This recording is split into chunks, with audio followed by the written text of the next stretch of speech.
Olá, mais uma vez aqui, tendo uma presença muito importante de uma pessoa que é carioca, mas está morando em Brasília, que é a Isadora Stanley, que é gerente do projeto Enraizado na Confiança da Internews. Eu estou muito feliz com a presença dela aqui, a convite do Brian, que é um grande amigo, querido, que faz o doutorado comigo na Unicinos.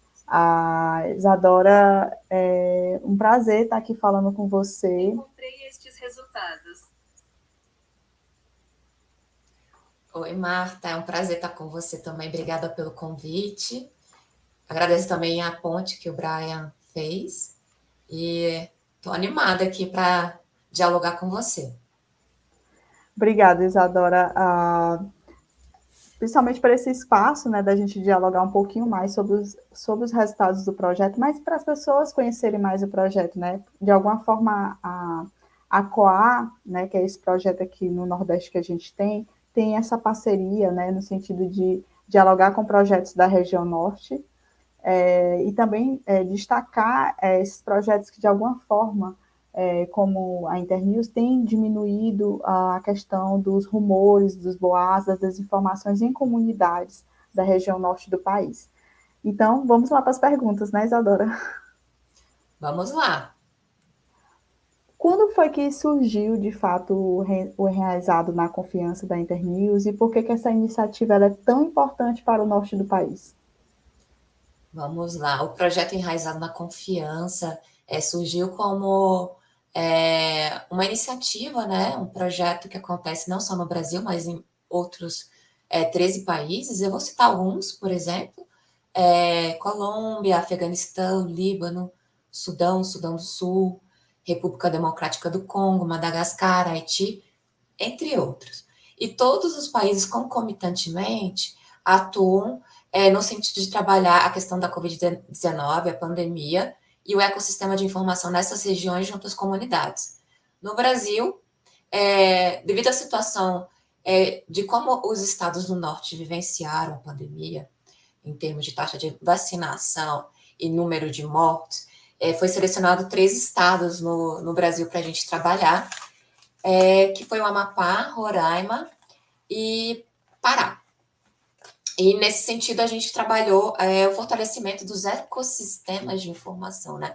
Quando a gente fala essa palavra ecossistemas de informação, o que é isso, né? A gente usa muito em biologia, mas é mesmo essa metáfora para que a gente traga para o ambiente de comunicação, no sentido de como a informação chega nessas comunidades, desses estados. A gente está falando de comunidades ribeirinhas, indígenas e quilombolas, como essas informações chegam e como essas comunidades lidam com as informações, principalmente os rumores, que podem ser verdadeiros ou falsos.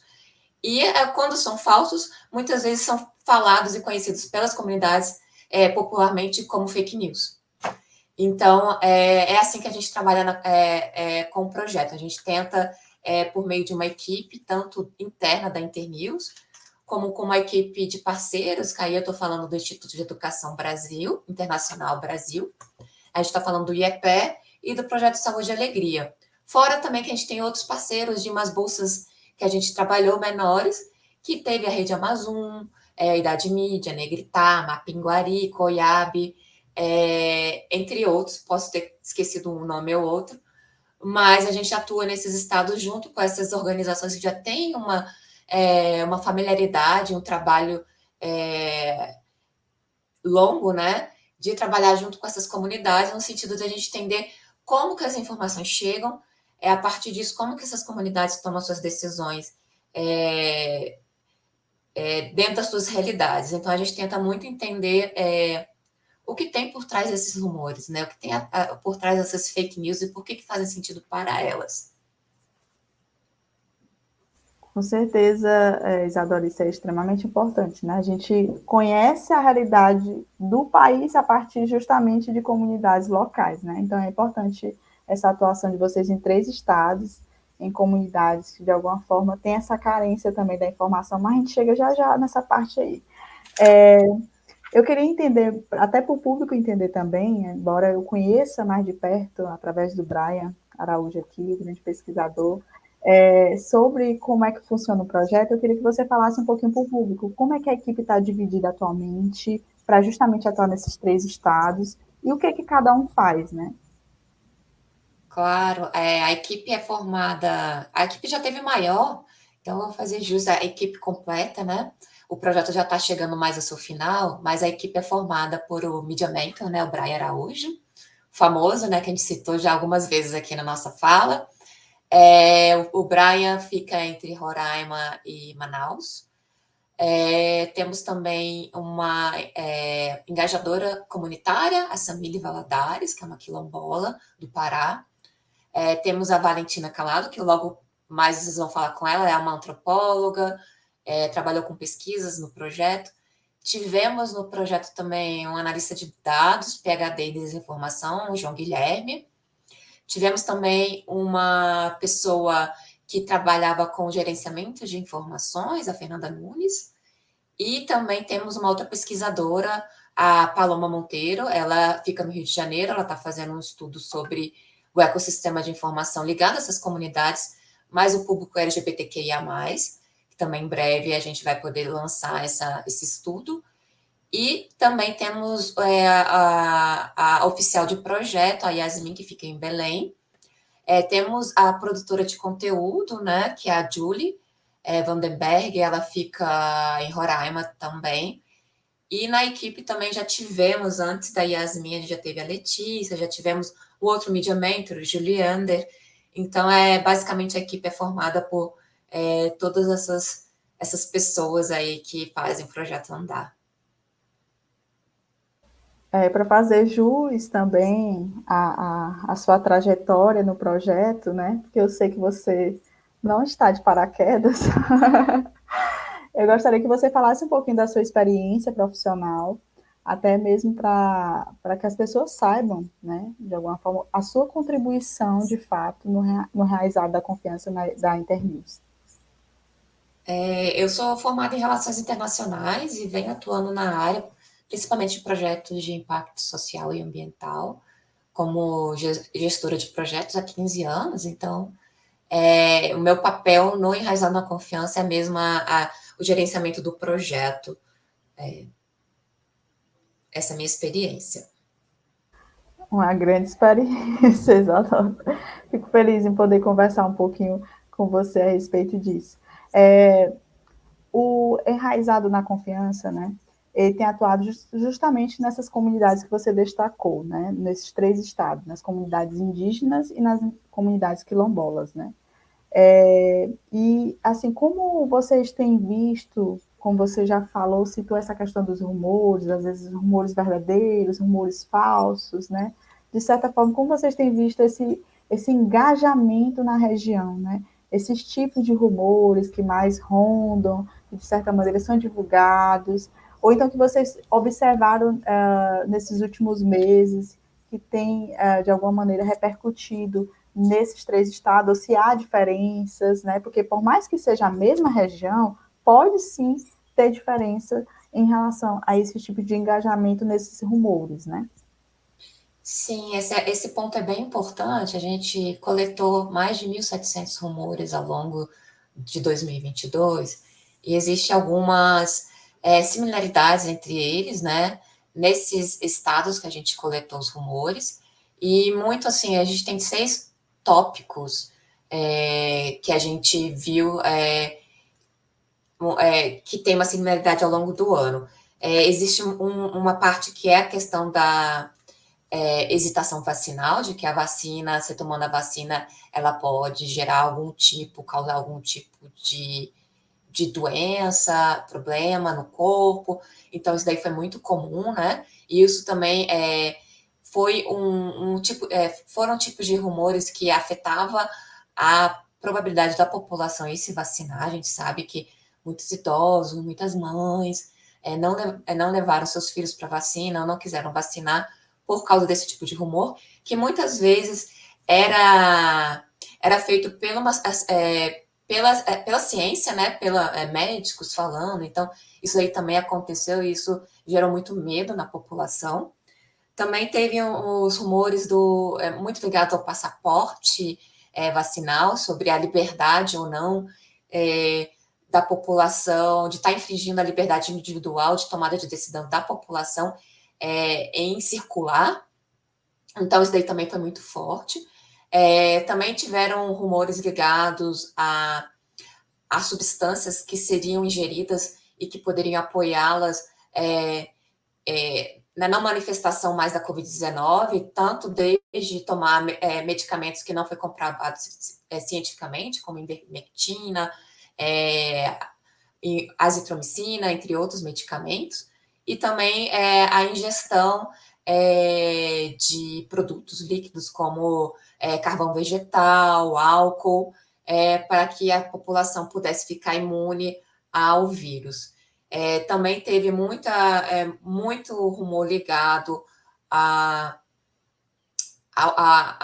às crianças, né, à infância, né, de que se as crianças, ou as mães, né, também tomassem certas vacinas, elas poderiam prejudicar a formação fetal ou a vida dos seus filhos. Isso daí também afetou muito a decisão da população em tomar ou não a vacina durante esse período mais problemático. E ainda isso constitui um problema dentro dessas populações, né, que muitos ainda, a gente teve um depoimento ontem, a gente teve uma apresentação do diagnóstico da pesquisa e ainda foi relatado pela liderança quilombola de que, mesmo com todo esse trabalho que a gente vem feito, não só a gente, mas como outras iniciativas, né, a gente é uma iniciativa de várias que estão sendo feitas, muitos anciãos e pessoas que ainda não tomam vacina, só tomaram uma primeira dose, por exemplo, e a partir da segunda dose em diante ainda não tomaram.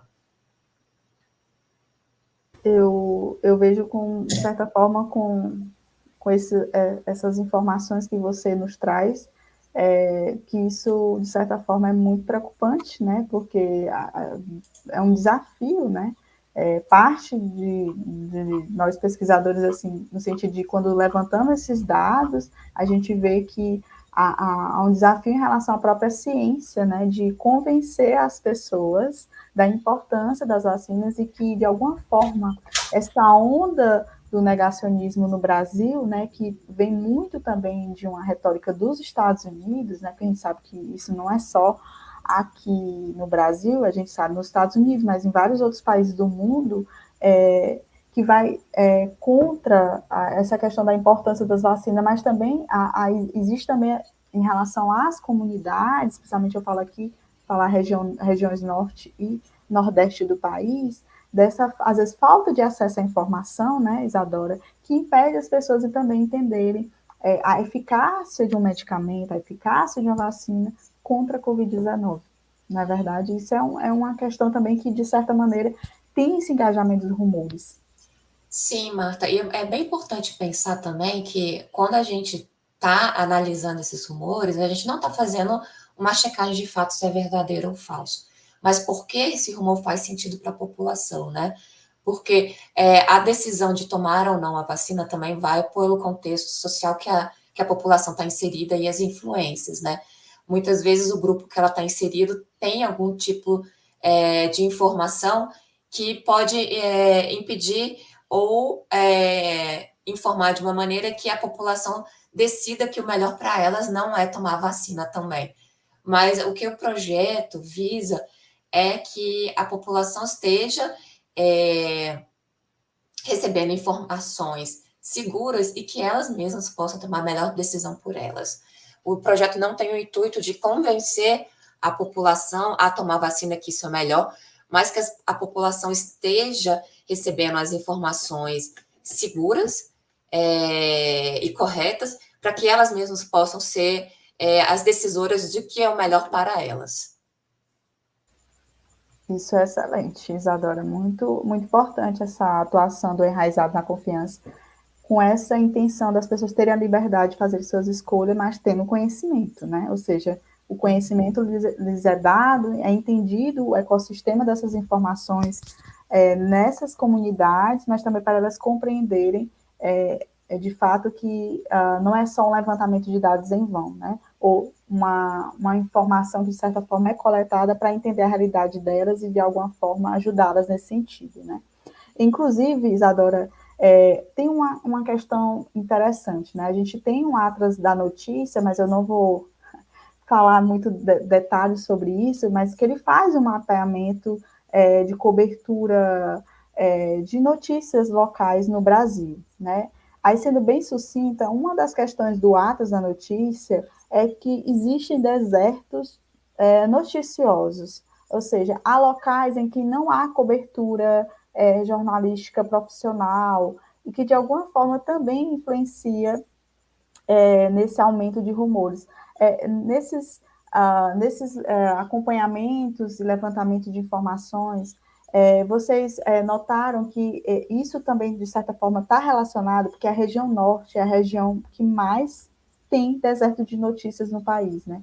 Essa falta, por exemplo, de, às vezes, aquela comunidade não ter acesso a uma informação, por exemplo, que sai na mídia, às vezes ela não é acesso, às vezes não tem a internet, por exemplo, então, às vezes até tem, mas às vezes o que mais influencia a opinião das pessoas, já que a gente está falando de opiniões também, de certa forma, contribui para esse processo dos rumores, entre verdadeiros e falsos aí, as pessoas terem, às vezes, acesso mais àquela informação que é dada pelo tio, pela pessoa que é líder daquela comunidade, por um parente, por quem quer que seja, mas pelas redes sociais, né? Vocês também notaram que, de certa maneira, isso influencia, essa falta de informações nessas comunidades, estou falando de falta de informações jornalísticas, também influenciam nesse rumor, vocês monitoraram isso, observaram isso também? A gente notou que existe uma coincidência, né, que alguns lugares que a gente trabalha, os estados que a gente trabalha, são lugares onde existem desertos de notícia, e que nessas regiões também existem rumores circulando a respeito, que a gente monitorou, da Covid-19, né, da pandemia e da vacinação, que influencia a tomada de decisão da população em vacinar ou não. Apesar do deserto de notícias, as notícias chegam para as lideranças, e muitas vezes um dos grandes problemas é que dentro do governo ou lideranças políticas também informavam de uma forma que trazia dúvidas para a população sobre a vacina. Então, assim, apesar do deserto de notícia, as notícias chegavam de alguma forma, principalmente via lideranças. A Valentina vai falar melhor, via DEI, o diagnóstico do ecossistema de informação. Normalmente, as lideranças, né, tanto nas comunidades quilombolas e indígenas, tinham acesso mesmo a informações, mesmo que não de uma maneira tão rápida, né, como a gente que está na cidade urbana, mas que chegavam, assim, sobre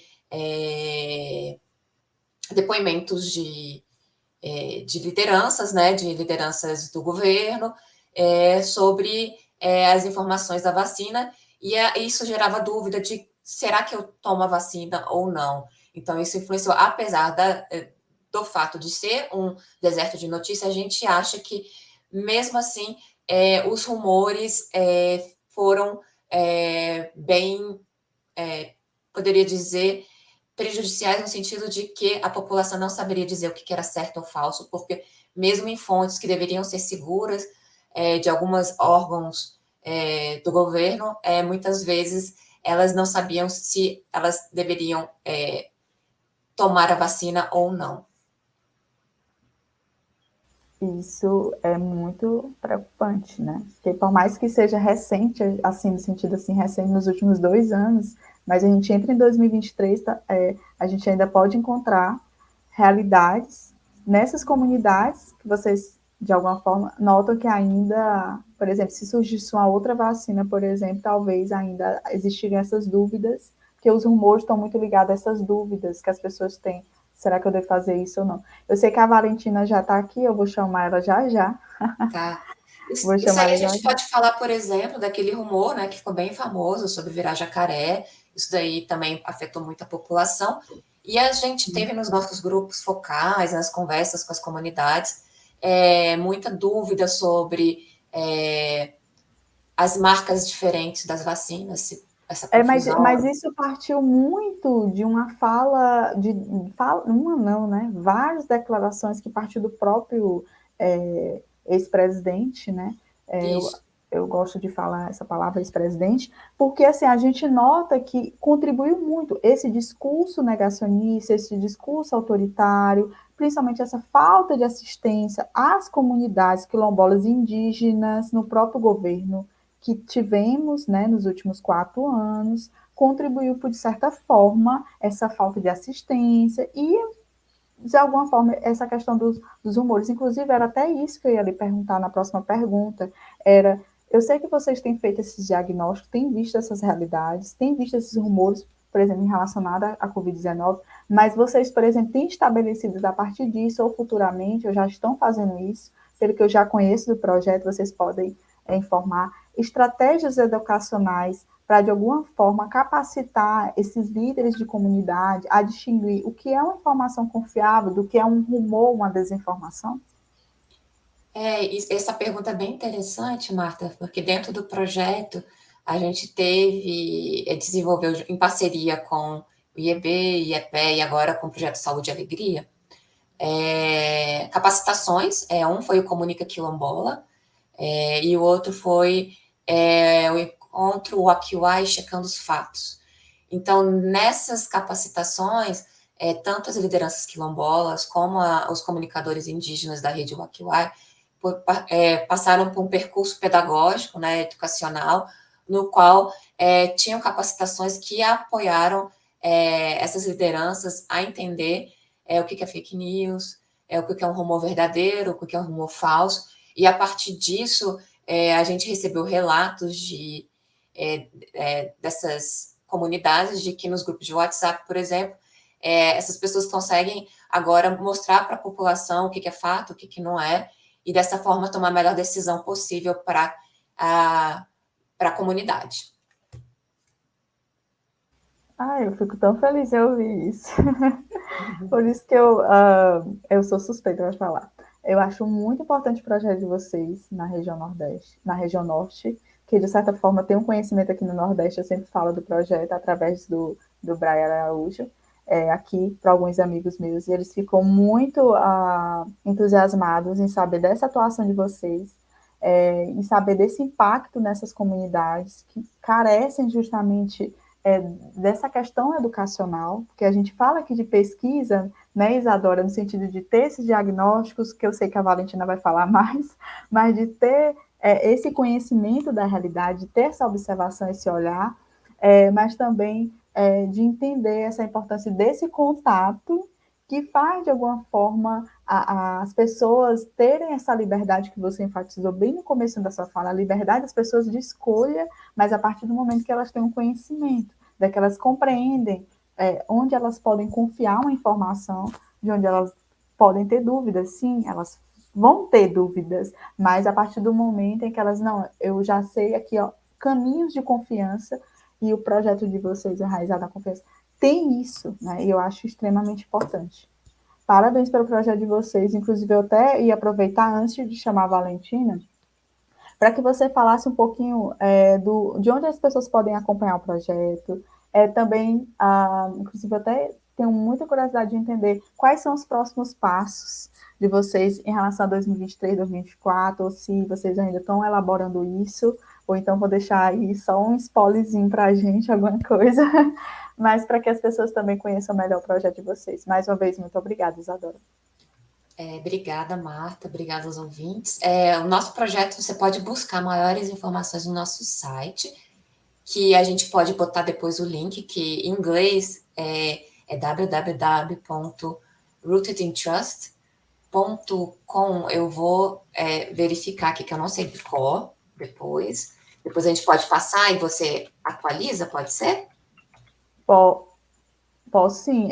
Eu vi que o Brian colocou aqui, eu vou Aí, ó, colocar aqui no Brian, me destaque. salvou. Obrigada, Brian. Eu vou colocar Eu aqui no mesma não sei destaque. de qual o link, mas a gente tem esse site que a gente vai disponibilizar para vocês. Aí, ó, tá no rootedintrust.org. Isso, Então, eu vou colocar aqui. Desculpa, pode falar. Sonetrando, né? Aí é rootedintrust.org. Então, isso, Rooted in Trust, que é o enraizado na confiança em português. Então, lá tem todos os nossos materiais produzidos ao longo de 2022, tem vídeo, está bem bacana. Espero que gostem, né? E também, se precisarem conversar com a gente, tem um e-mail nosso lá no site também, se precisarem dialogar, buscar informações. E os próximos passos a gente está ainda fazendo atividades com o projeto Saúde e Alegria. Devemos manter atividades com Saúde e Alegria até abril, maio, e em junho o projeto encerra essa etapa do Enraizado 2. Estamos pensando no Enraizado na Confiança 3, mas agora ligado à temática de mudança climática e segurança alimentar. No momento a gente está buscando financiamento, mas vamos torcer para que o projeto consiga ir para a terceira etapa. E muito obrigada, Marta, por ter esse espaço aqui com a COA. A gente admira muito o seu trabalho e desejamos sucesso também na sua jornada. Eu que agradeço, Isadora. Na próxima semana eu vou estar participando de um evento internacional na Suécia e vou aproveitar para falar da COA. Eu fui convidada, mas eu vou, de certa forma, como eu sei que eles vão ficar, alguns pesquisadores vão querer olhar o que tem no site, eu já vou aproveitar e fazer uma matéria sobre vocês, se o Brian me permitir, para que as pessoas conheçam, tenham curiosidade de, ao mesmo tempo, acessar, mas já ali tem informações das redes sociais, de conhecer os próximos passos, e acho que é extremamente importante, eu já enfatizei isso por essas parcerias, né, da gente estar enaltecendo e dando evidência ao trabalho do que está sendo feito, que está mudando as realidades dessas comunidades. Mais uma vez, muito obrigada mesmo. Obrigada, Marta. Você é uma simpatia. Obrigada. Eu que agradeço. Tchau, tchau. Vou chamar Tchau. aqui a Valentina. Olha aí. Tudo bem, Olá, Valentina? Que honra estar tudo falando aqui com bom? você também. Bom dia, Marta, tudo bom? Desculpe o meu atraso aqui, estava dando para participar aqui. Hoje aconteceu de tudo, mas enfim, estamos aqui. Para não fazer justo também, como eu fiz com a Isadora, tá? Não se preocupe com relação a isso, você está chegando nada atrasado. Eu vou até tirar aqui, você está no horário certo. Até porque eu acho importante essas fontes. Eu vou falar aqui um pouquinho sobre você, né? Mas você pode até complementar, tá certo, Valentina? Estamos aqui com a pesquisadora responsável pelo estudo do diagnóstico dos ecossistemas de informação do enraizado na confiança da Internews, Valentina Calado, mas eu acho que a Valentina não tem nada de calado, né? É muito comunicativo. É isso, Valentina. Sim, agora você acertou, Marta. Realmente, de calado eu não tenho nada. E acho que nessa função, nesse trabalho que eu estive na Internews, até foi bom, né? Ter bastante comunicativa para conseguir, né, falar e trabalhar com todas as comunidades com as quais a gente teve contato. Sim, verdade. A Isadora até deu muito destaque sobre isso, sobre a sua atuação também, sobre a atuação de toda a equipe, de como vocês têm impactado 3 estados nessas comunidades quilombolas indígenas. É muito importante o projeto de vocês, volto a enfatizar isso. Agradeço também você estar participando desse processo, agradeço ao Brian Araújo por ter falado de vocês, para a gente poder conversar e entender melhor como está sendo essa questão até dos diagnósticos, né? Eu vou focar aqui nessa parte para não, para de alguma forma a gente fazer distinção um pouquinho os dados que o Brian até me passou, que eu li, e aí a partir deles eu até fiz aqui um levantamento de informações, mas aí eu queria aproveitar, antes de falar um pouquinho mais sobre essa questão dos diagnósticos, falando um pouquinho até uma pergunta que eu fiz a Isadora, a respeito dessa questão de como você também tem observado o impacto desses rumores em relação justamente que estão relacionados a esses desertos noticiosos na região norte. Eu falo isso e volto a enfatizar porque, Valentina, a gente inclusive vai entrar numa 6ª edição do Atlas da Notícia, que acho que você já conhece, todos nós aqui conhecemos, do Projó, né, justamente com o pessoal Votleve, sobre essa questão de mapear o Brasil e a região norte, no último ano, na última edição, é a principal região onde tem essa carência de informação jornalística profissional, né? E o Nordeste, que é a região onde eu estou aqui falando com você, é a segunda. Então, a gente aqui está de lado a lado aqui no vídeo, mas assim, a gente está falando de duas regiões que carecem dessa questão de informação jornalística. Então, como é que você observou, como parte do projeto Enraizando na Confiança, essa questão do impacto e de como isso, de alguma forma, contribuiu para a proliferação de rumores nessas comunidades que vocês acompanharam? Então, Marta, muito obrigada pela pergunta. É uma pergunta bastante interessante mesmo. E, afinal de contas, o Atlas da Notícia foi uma das primeiras fontes mesmo de informação que a gente encontrou quando estava trabalhando, né, no diagnóstico do ecossistema de informação.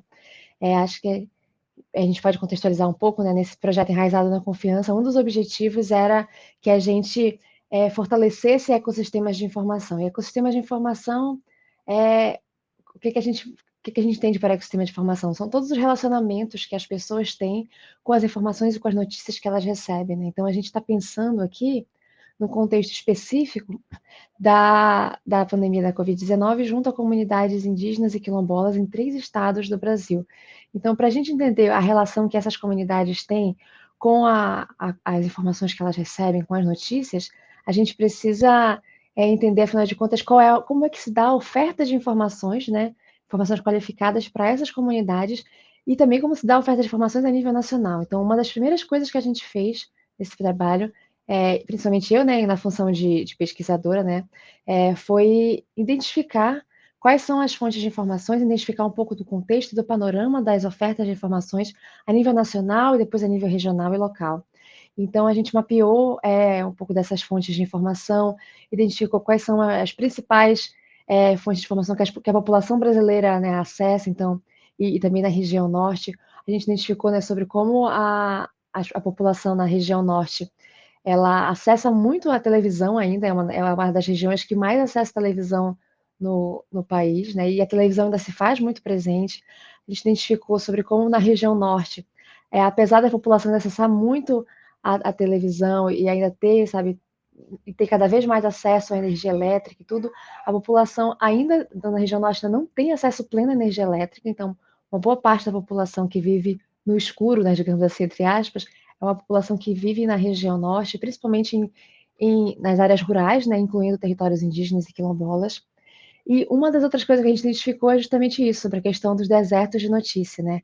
Então, exatamente como você falou, Marta, os desertos de notícia, eles são locais, né, são regiões onde não existe uma presença, né, do jornalismo local, ou não existe de forma, assim, né, não existe mesmo, não tem nenhum jornal, nenhum jornalismo, ou tenha uma ou duas fontes de informação a nível local.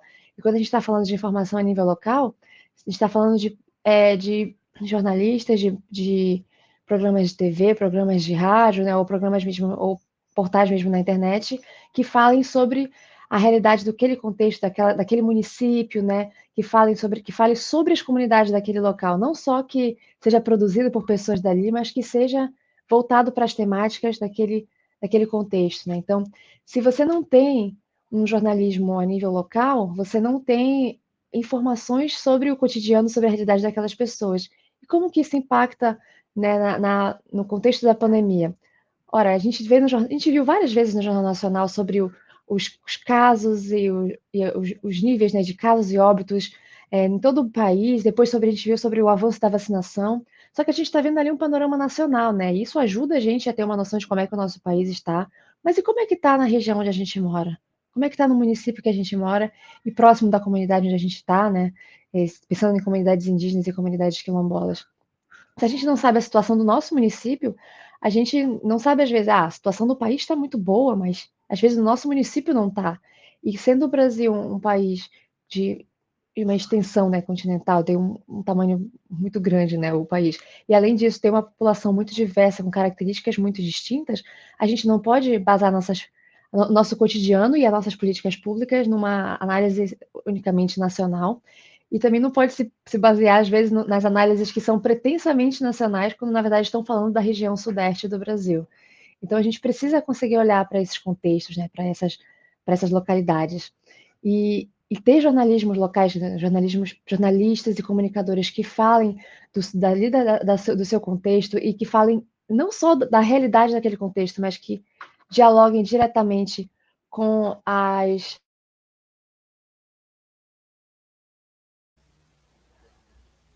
Só travou um pouquinho aqui para a Valentina, a gente vai aguardar um pouquinho. Isso é normal, essas coisas acontecem quando é ao vivo, né? Mas aproveitando aqui para a gente aguardar um pouquinho, que ela está falando um pouquinho dos diagnósticos de informações, que fez parte aí do relatório do Enraizado na Confiança da Internews. A gente está conhecendo um pouquinho essa realidade das comunidades indígenas e quilombolas na região norte do país, onde são 3 estados onde o projeto atua, Amapá, Roraima e Pará. Então, a gente observa, principalmente na pandemia de Covid-19, né, com o surgimento da pandemia, o desenvolver aí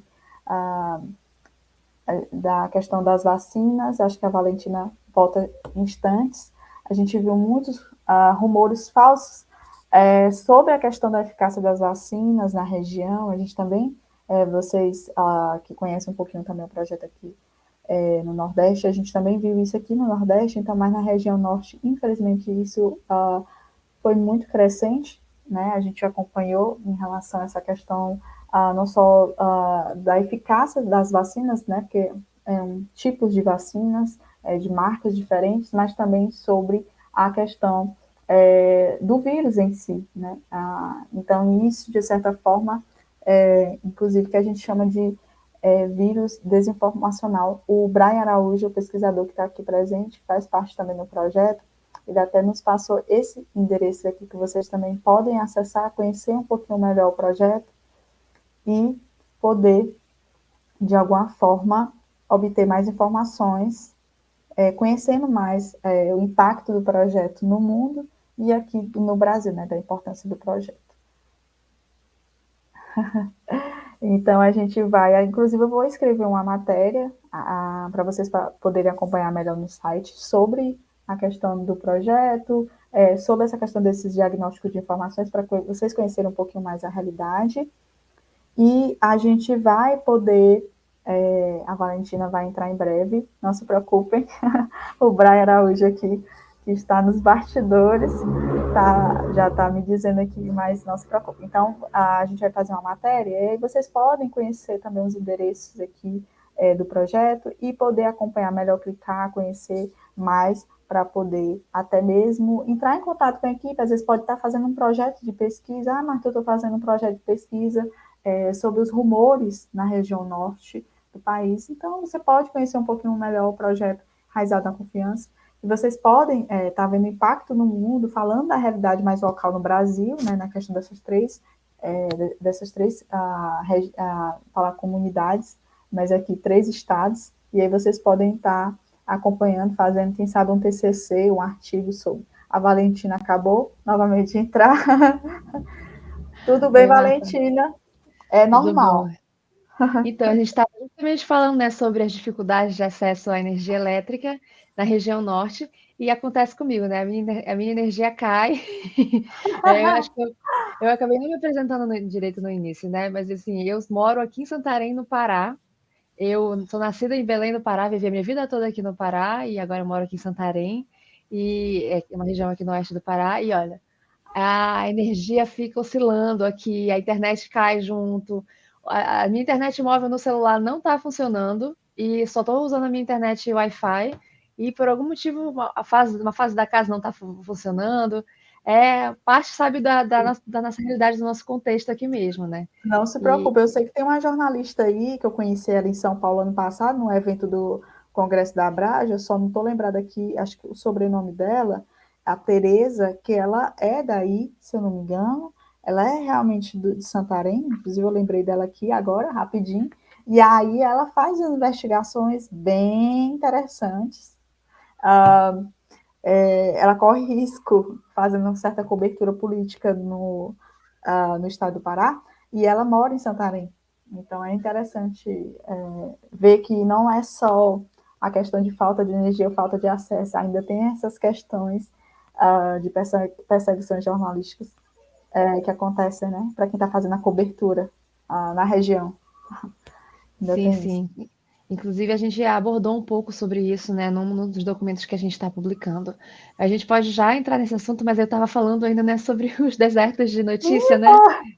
Sim, E eu estava bem empolgada aqui falando. Eu não lembro, eu não sei exatamente onde foi que parou, mas assim, retomando o que a gente estava falando, essa é uma grande questão dos desertos de notícia, porque, como eu estava dizendo, sem notícias a nível local, você não tem como acompanhar a sua realidade, e sem notícias a nível, sem jornalistas trabalhando a nível local, você não tem materiais que dialoguem com a realidade e com a linguagem mesmo daquela população, né, daquele grupo ali.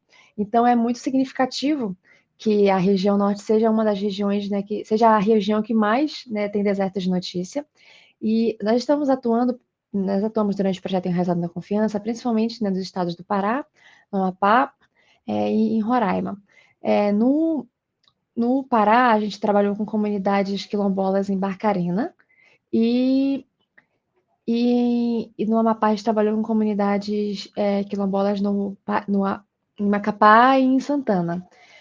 Eu não lembro agora de cabeça, mas assim, eu acho que Macapá não é não é tido como um deserto de notícia, e acho que uma outra um outro desses municípios também não lembro se é Santana ou Barcarena. E em Roraima a gente trabalhou com comunidades indígenas de um conjunto de municípios ali, né, de várias etnorregiões. Mas apesar de que alguns desses municípios não são tidos como desertos de notícia, a gente está pensando, né, de fontes de notícias que falem naquele município, independente, né, do contexto, quando a gente está pensando ali no ato da notícia. E aí, pensando exatamente do contexto indígena e quilombola, é, mesmo se a gente for olhar atentamente, várias dessas fontes de informação não estão dialogando com as comunidades indígenas e quilombolas, não estão abordando eles, não estão trazendo eles nas suas matérias, nas suas reportagens, não estão trazendo as suas demandas e não estão, frequentemente também não estão divulgando notícias que abordem a realidade deles, né? Então, pode até falar quando vai iniciar, pensando assim na pandemia da Covid-19, pode falar quando vai iniciar a vacinação, né, naquele município, mas frequentemente não diz, né, se vai levar ou não a vacinação para os territórios quilombolas, né? E aí temos territórios que são bastante distantes, né, dos centros urbanos, e a locomoção para esses grupos entre a comunidade e o centro urbano nem sempre é uma locomoção tão fácil, né?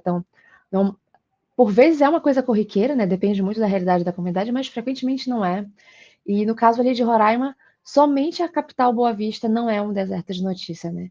E, e uma das coisas que a gente traz, inclusive, né, no diagnóstico, é sobre como essa mídia local ali no estado de Roraima, principalmente em Boa Vista, ela não dialoga muito bem com o movimento indígena ali no local, né? Como existem divergências de opiniões, né? Como existem um entendimento por parte do movimento indígena de que aquela mídia ali local não está dialogando com as demandas deles, sabe? Não está realmente abordando as questões que envolvem a população indígena dentro, seguindo os entendimentos, né, e as demandas do movimento indígena local ali. Então, se existe essa divergência, e essa divergência, inclusive, faz com que as comunidades indígenas ali não confiem na mídia local, acaba que as comunidades continuam, né, descobertas ali, né, por essa mídia ali. Então, isso, inclusive, faz com que as comunidades indígenas ali se organizem para que elas mesmas possam produzir notícias e acompanhar os acontecimentos, né, tanto a nível local quanto a nível nacional, que eles dizem interesse, né, por conta própria. Né? E aí a gente tem o surgimento de várias iniciativas bastante interessantes ali. Mas aí eu já estou me adiantando aqui, né, com a minha resposta. É até importante, porque eu tenho acompanhado os projetos de vocês, né? De alguma forma eu tento participar ao máximo de eventos, de encontros, de discussões que vocês realizam, o Braia sabe disso. O máximo que eu posso participar, eu estou participando, né? Que vocês tentam dialogar. Aqui falando também do próprio Internews em si. Eu tenho aqui uma pergunta que eu acho que é pertinente ao que você já está abordando, já está nos trazendo. A gente observa, de certa forma, um certo cronograma aqui de rumores, se a gente for fazer, se tu me permite falar sobre isso. Do início da pandemia até os dias atuais, a gente nota que há muitas diferenças, a Isadora trouxe isso, certas similaridades, certas diferenças dos três estados em si, em relação a esse tipo de rumores, mas que você pode, por exemplo, destacar qual foram os principais diagnósticos desse ecossistema de informações que circulavam na região norte, que você pode abordar, que houve desde o início até os dias atuais. Certo, mas então uma parte do nosso trabalho realmente foi isso, né, de acompanhar os rumores e essa circulação de desinformação, né, que estava acontecendo. Então, dentro do nosso projeto, a gente está considerando, né, que rumores são notícias que a gente não sabe se são verdadeiras ou não, né, e por isso que são rumores, né, são notícias que estão circulando ali, a gente não sabe muito bem a procedência, não sabe muito bem se elas são verdadeiras, e pode até ser, né, que elas se confirmem como notícias verdadeiras, mas frequentemente elas se confirmam como notícias que são falsas, só que até a gente descobrir, né, a procedência e se a informação realmente está correta, a informação já causou bastante estrago, né, frequentemente. Então, a gente identificou que alguns desses rumores, dentro do nosso trabalho, a gente considerou que eles podem constituir lacunas de informação, né? Ou seja, quais são as informações que estão faltando, informações devidamente que estão faltando para essas comunidades. Então, no início da pandemia, principalmente, o principal rumor que circulava era de onde surgiu a pandemia da Covid-19, de onde surgiu o coronavírus. Então, isso é uma questão assim que quando a gente está pensando em como lidar com a pandemia, né, e como prevenir e proteger as pessoas, a gente acha que talvez essa não seja uma pergunta que se faça, né? Então, as pessoas vão querer saber como se proteger de fato do vírus, vão querer saber o que de fato ele pode causar, né, e como a gente pode se curar deles, existe uma cura. Mas tinha muita gente interessada em tanto nos contextos quilombolas quanto nos contextos indígenas, tinha muita gente interessada em saber de onde que surgiu isso, né?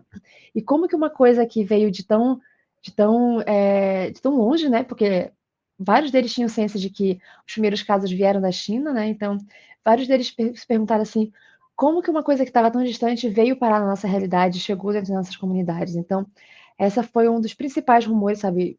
E surgiram coisas de várias naturezas, assim, né?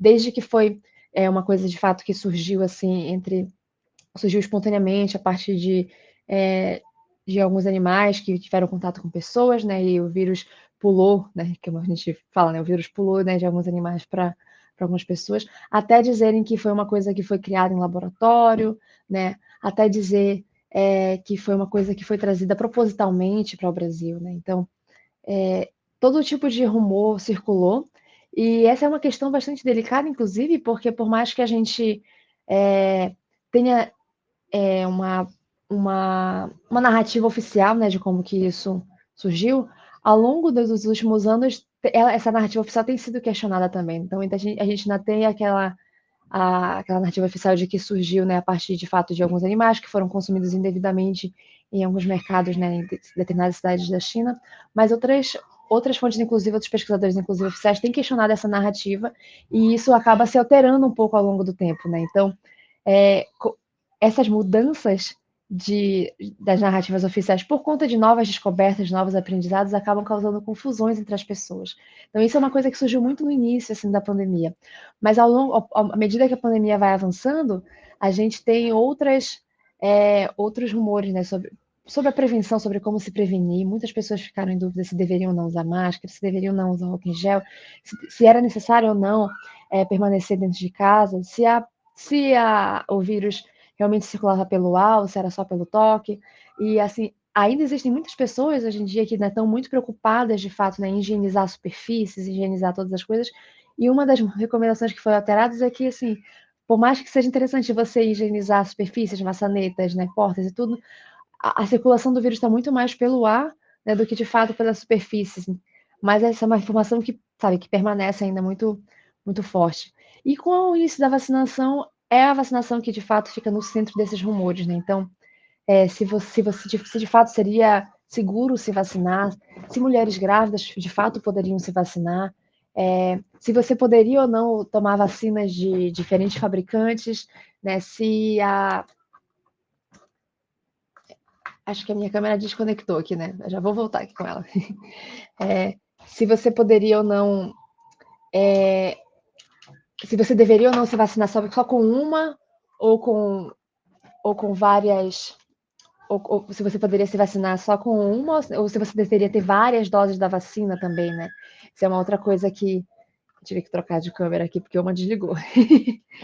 Então, tudo isso, assim, foram coisas que foram ficando no centro das questões e no centro dos rumores, e é interessante a gente pensar, né, sobre isso, sobre como a gente tinha recomendações oficiais no início da pandemia, né, recomendações como, se você tomou a primeira dose da Coronavac, você vai ter que tomar todas as outras doses da Coronavac. E aí as pessoas ficaram muito certas disso, né, de que não poderia tomar doses de vacinas diferentes, e de repente essa recomendação muda, né? E ela muda porque a gente tem estudos mais recentes, né, que vão confirmando de que é seguro e a vacinação e a imunização fica garantida se você tomar doses de vacinas de fabricantes diferentes, né? Então não tem problema se você tomou sua primeira da Coronavac e a segunda da Pfizer, mas como isso vai na contramão da informação que já vinha sendo, né, divulgada antes, isso gera confusão, isso gera insegurança entre as pessoas, né? Então, isso é uma das coisas assim que fica no centro disso e que faz algumas pessoas, inclusive, questionarem, né, a veracidade da informação base, que é que a vacina salva vidas e que a vacina, de fato, vai proteger as pessoas e que as pessoas deveriam se vacinar. E aí, uma coisa que a Isadora já falou um pouco, né, na fala dela, a gente não estava nesse projeto tentando dizer se as informações são verdadeiras ou se elas são falsas, e ficar tentando fazer a checagem dessas informações. Existem outros projetos, outras iniciativas que fazem isso e que são muito importantes, muito relevantes por fazerem isso, com bastante velocidade, inclusive. Mas no nosso projeto, a gente estava tentando entender por que as pessoas ficavam com esse tipo de dúvida, o que gerava esse tipo de desconfiança e insegurança. E assim, entender quais são as fontes de informações dessas pessoas, entender quais são as fontes de informações confiáveis delas, entender quais são os obstáculos e quais são as lacunas de informações, tudo isso nos ajuda a entender por que algumas informações elas ganham mais tração, digamos assim, né? Elas se difundem de forma mais rápida e se tornam de fato mais relevantes para as pessoas.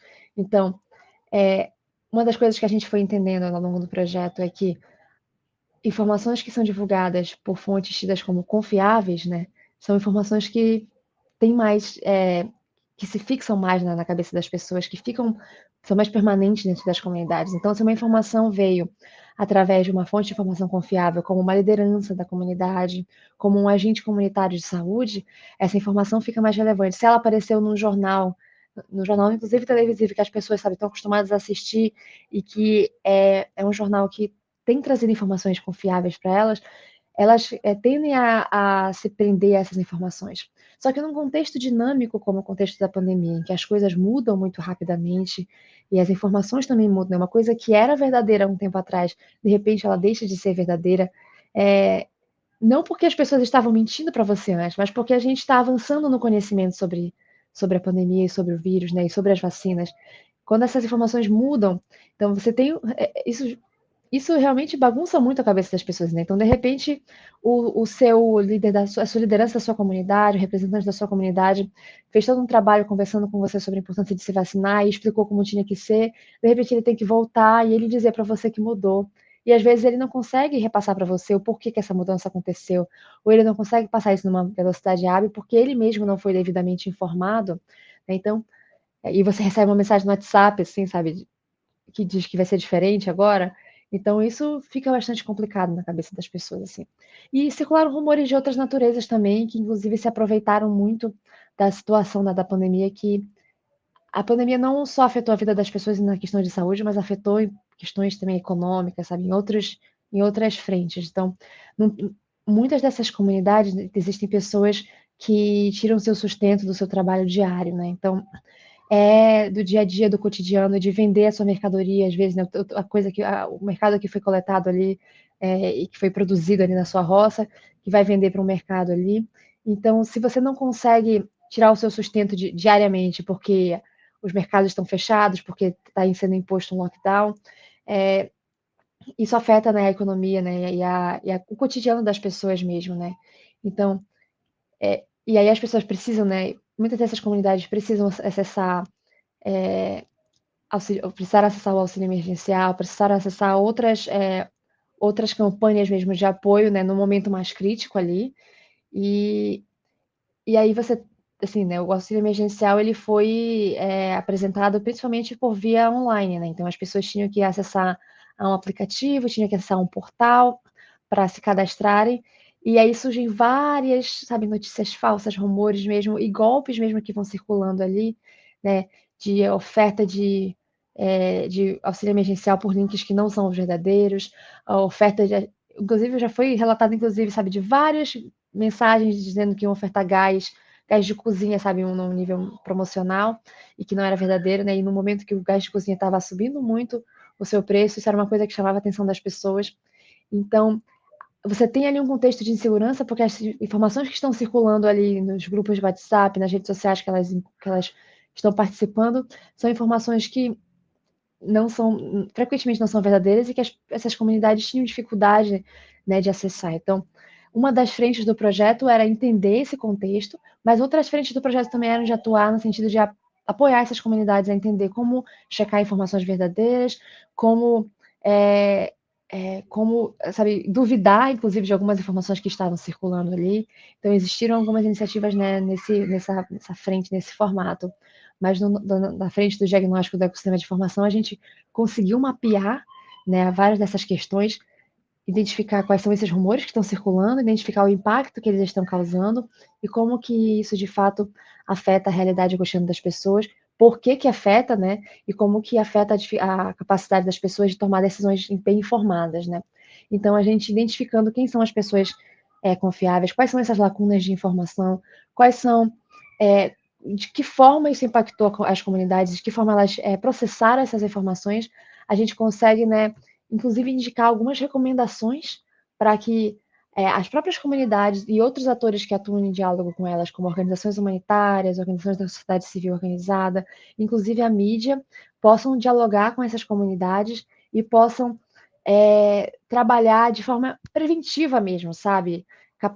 Trazendo capacitações, trazendo palestras e trazendo diálogos com as comunidades e notícias e matérias que dialoguem com a realidade e o contexto delas para que possa ser prevenido. Então, em vez de você ficar desconfirmando a notícia ponto a ponto, né, de você fazer um trabalho contínuo com as comunidades, de explicar a ciência por trás da vacina, a ciência por trás da pandemia, de uma forma que dialogue com elas e que você permaneça em constante diálogo.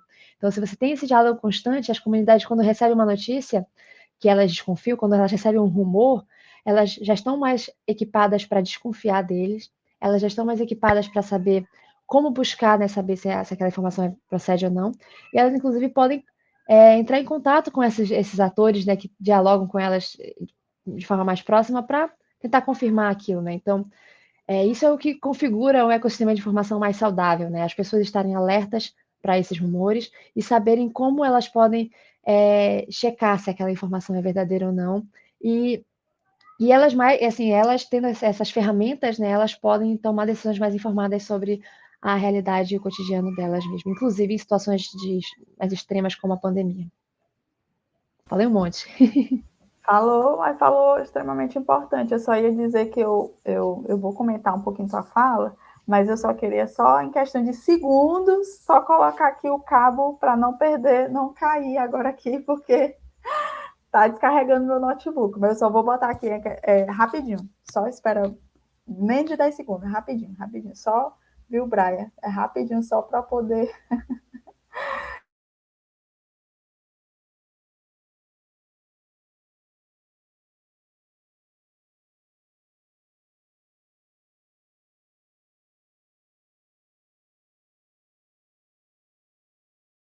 Se eu fosse trabalhar em televisão, eu ia ver essa realidade de que porque aí ia descarregar mesmo, aí ia perder a conversa. Uma coisa também que eu observo, uma não, duas coisas em respeito à sua fala, que foi muito importante ter essa fala, aí agora fazendo uma visão de pesquisadora, eu noto que um dos desafios do próprio jornalismo é justamente essa questão de entender a linguagem da comunidade, de entender como interpretar a fala deles, né? Por exemplo, não é chegar àquela linguagem tão formal, por exemplo, embora a gente sabe da importância dessa linguagem, dessa cobertura que vem muito da região sudeste do país, da gente entender que também há uma forma acessível de linguagem, que muitas vezes está mais ligada à questão do próprio regional, mas de também entender a realidade da comunidade, de entender como é que elas preferem se informar, de como elas, às vezes, se informam também. Então, essa fala de vocês em relação à questão do diagnóstico é bem interessante, de ter uma observação, um olhar humano mesmo, né? Além disso, é importante, eu até conversei isso com a Isadora, essa questão da gente ter tido um último governo em que, de certa forma, havia muito discurso não só autoritário, desinformativo, mas principalmente de um discurso de ódio contra comunidades quilombolas e indígenas. Essa falta de acesso, no sentido também, às vezes, das informações, ou então dessa perda de confiança em relação à ciência, e ao próprio jornalismo, no sentido da cobertura em relação à Covid-19, partiu muito desse discurso oficial, que também foi perpetuado por políticos, no sentido de prefeitos, governadores, deputados, que talvez tivessem também algum acesso às comunidades nas regiões norte e nordeste do país, aqui já falando um pouquinho para cá, nesse sentido, né? Então, muitas questões, muitas nuances, né, Valentina, porque se a gente for falar só da realidade da comunidade, a gente vê que também existem muitos fatores que contribuem. Por isso que a pesquisa de vocês, o que vocês estão fazendo é um trabalho extremamente importante, porque também mostra para a gente que é pesquisador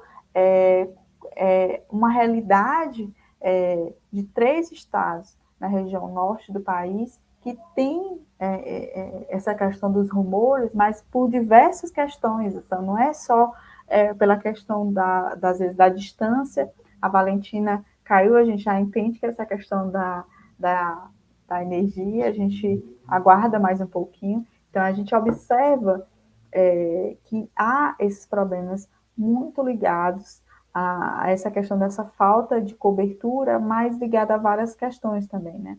E essa questão dos rumores, que inclusive o Brian Araújo fala muito em aula, está muito ligado justamente a essa questão também, questões políticas, né? Por isso que eu falo que há todo um cenário que influencia essa questão da circulação de rumores, essa falta de acesso, essa falta de acompanhamento, a falta de observação, esse olhar enraizado na confiança da Internews em relação a ter esse diagnóstico de informações nesses 3 estados da região norte, mostra muito para a gente uma realidade que teve na pandemia de Covid-19, que a gente vai também notar que isso pode perpetuar durante alguns anos, ou então um desafio para quem está fazendo caso que na região norte existem esses projetos que fazem essa checagem de informações, que é um desafio, ou seja, o enraizado na confiança mostra uma realidade que onde esse diagnóstico, onde tem os tópicos, os principais rumores, né, e parte desses outros projetos de estar combatendo, né, essas desinformações que circulam na região norte do país. E é interessante também, eu observo, que há muito aí também da importância de ter essas parcerias entre os meios, também, por exemplo, na região sudeste do país, onde existe muitas vezes os grandes meios, né, as grandes mídias, de ter esse vínculo com projetos e iniciativas jornalísticas na região norte, para justamente ter uma cobertura melhor, que mesmo que não mande o jornalista, por exemplo, um jornalista de uma grande emissora para fazer, por exemplo, uma cobertura no Pará, na Amapá, Roraima, mas pelo menos que tenha, né, essa comunicação de entender o que está acontecendo nas comunidades, de entender a realidade do público, para ter uma informação mais precisa, né, para poder chegar a essa informação. As pessoas, eu sempre falo muito isso quando eu vou falar em uma palestra, as pessoas carecem de atenção, né? Elas carecem no sentido de serem ouvidas, mas como é que eu vou ouvir elas se eu não tenho essa aproximação de entender a realidade delas?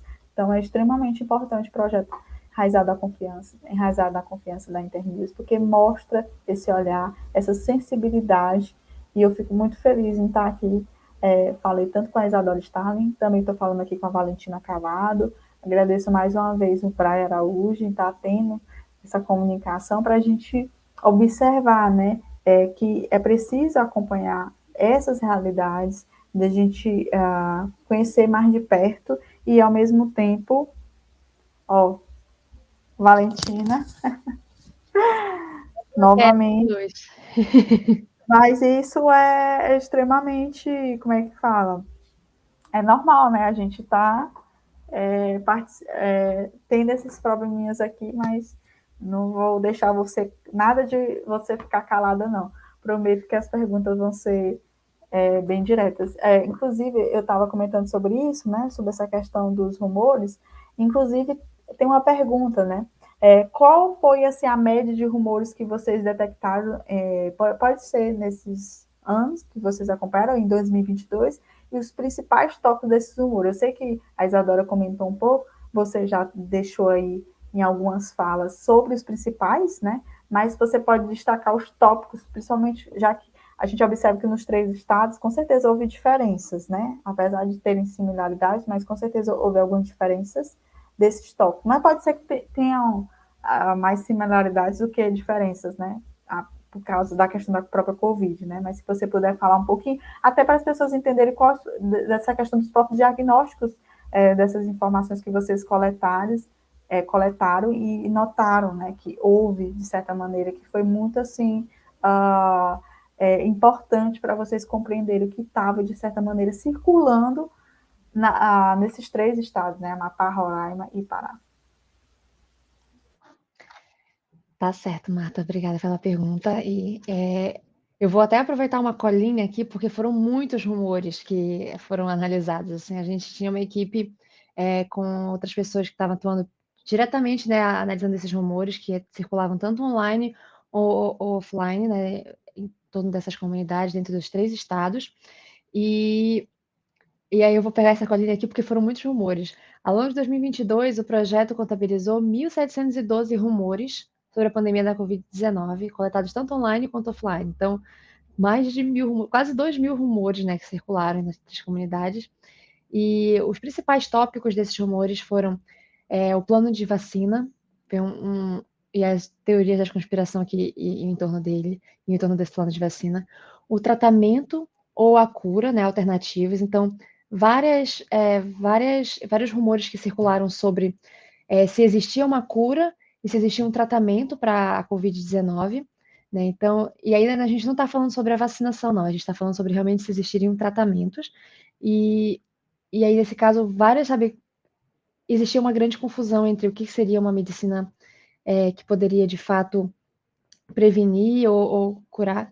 Eita, foi embora a luz aqui de novo. Peraí, deixa eu abrir a janela. Não se preocupe. É bom que a gente aqui a gente não está fazendo um diagnóstico sobre o que você enfrenta no dia a dia, mas a gente já observou em pouco tempo. Sim. Ou seja, fazendo um diagnóstico aqui, um levantamento, né? Por isso que é bom a gente ver as realidades, né? Em tempo real, vendo a realidade do norte do Brasil. E eu estou numa área urbana, né? Imagina se eu não estivesse no centro urbano, como seria, né, a precariedade da acesso à energia elétrica. Mas sim, continuando, eu espero que não... Acho que caiu só uma fase da casa, espero que não caia a parte onde tem a internet. E sim, as ideias, né, se existiria o tratamento ou cura, então existiram vários rumores sobre o tratamento precoce que estava sendo incentivado pelo antigo governo, né, do governo federal. E aí, inclusive, existiam alguns rumores que circulavam sobre medicamentos caseiros, né, que poderiam ser feitos, e isso gera isso gera uma complexidade muito grande, né, no caso dessas comunidades, porque nessas comunidades indígenas e quilombolas a gente tem uma presença muito forte da medicina tradicional ancestral, né? Então a medicina que vai fazer uso, sabe, de ervas e produtos da floresta e produtos que são plantados ali e que são conhecimentos, sabe, adquiridos e repassados ao longo de gerações entre essas comunidades. E aí existe, né, uma complexidade, porque algumas desses tratamentos, dessas curas que circulavam, se assemelhavam a algumas dessas práticas tradicionais, mas não estavam sendo divulgados por essas comunidades, né? Estavam sendo divulgados por outras pessoas, inclusive pessoas urbanas que não tinham nada a ver com isso, né? Que circulavam como se tivessem qualquer conexão com isso. Então você gera uma situação bastante crítica e complicada quando parte da medicina ocidental tenta deslegitimar esse tipo de tratamento ou de prevenção, né? Associando, sabe, englobando tudo como se fosse a mesma coisa. Então, a gente precisa diferenciar e distinguir que não é tudo a mesma coisa, né? Um conhecimento tradicional e ancestral que existe dentro de uma comunidade indígena e quilombola não é a mesma coisa de que uma pessoa dizer que beber beber álcool vai passar tudo, sabe? Não é a mesma coisa, não é nem de longe a mesma coisa. Então, só que dentro de alguns espaços, né, principalmente dentro de uma medicina ocidental, você tem algumas pessoas que tentam deslegitimar essas práticas tradicionais dentro das comunidades por conta desses rumores que circulam. E aí você afasta, né, essas populações do discurso que tentava também, né, incentivar a vacinação e tudo, como se não existisse espaço para conciliar essas duas lógicas. Então, entre algumas comunidades, isso foi uma questão, né, que afastou as pessoas. Entre outros grupos, por exemplo, a gente não fez o diagnóstico sobre as comunidades indígenas no Amapá, embora a gente estivesse trabalhando com elas, né, mas não deu para abarcar elas também no diagnóstico, mas a gente dialogou um pouco com algumas pessoas que estavam trabalhando diretamente com elas ali, e os grupos indígenas ali no Amapá conseguiam dialogar as duas perspectivas, sabe? As tradicionais deles e as ocidentais. Então, o fato deles usarem uma medicina tradicional ali para se prevenir não significava necessariamente que eles não fossem se vacinar. Então, isso também nos leva a perceber que existem muitas diversidades, né, nesses contextos, né? Não dá para dizer que todas as comunidades são da mesma forma.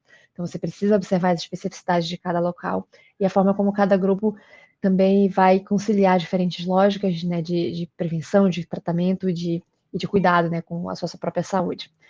Mas então esses rumores foram bastante críticos e circularam bastante.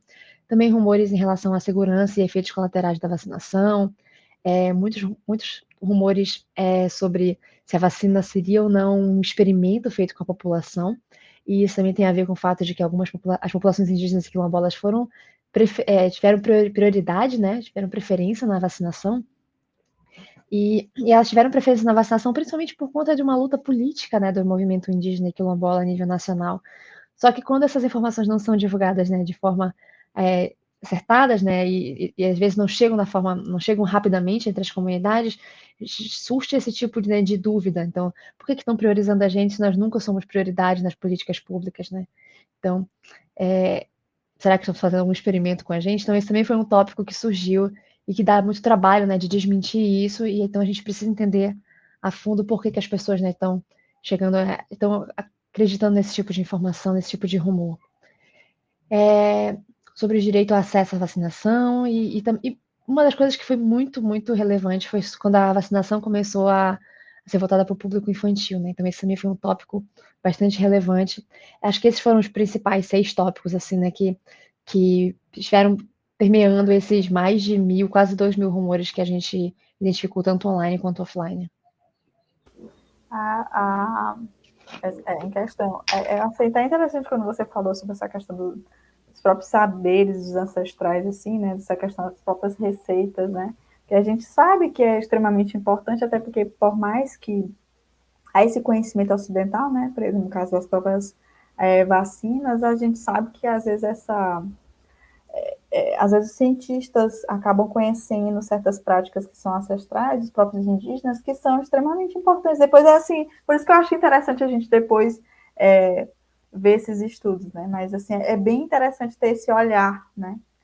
Há muitas coisas, né, Valentina? Eu sempre falo assim, há muitas coisas a serem estudadas, rompidas, às vezes, porque há um olhar, de certa forma, às vezes, preconceituoso sobre os saberes, né? Porque eu lembrei, desculpa, mas até para rir um pouquinho, né? Eu lembrei da minha avó, que é aqui no interior do Piauí, que ela fala assim, quando eu tô gripada, ela diz que queima o leite, você bota e mistura, que fica parecendo um caramelado, e aí ela chama Nescau de pobre, e ela diz que é muito bom para gripe. E realmente, eu tomo 3 vezes e não tem remédio para gripe que cure. Ela eu só tomo aquela receitinha da minha avó desde criança e pode parecer bobagem, perdão, mas é uma receita que ela ensinou, é bom para gripe, não é para Covid, né, gente? É uma diferença bem grande aqui.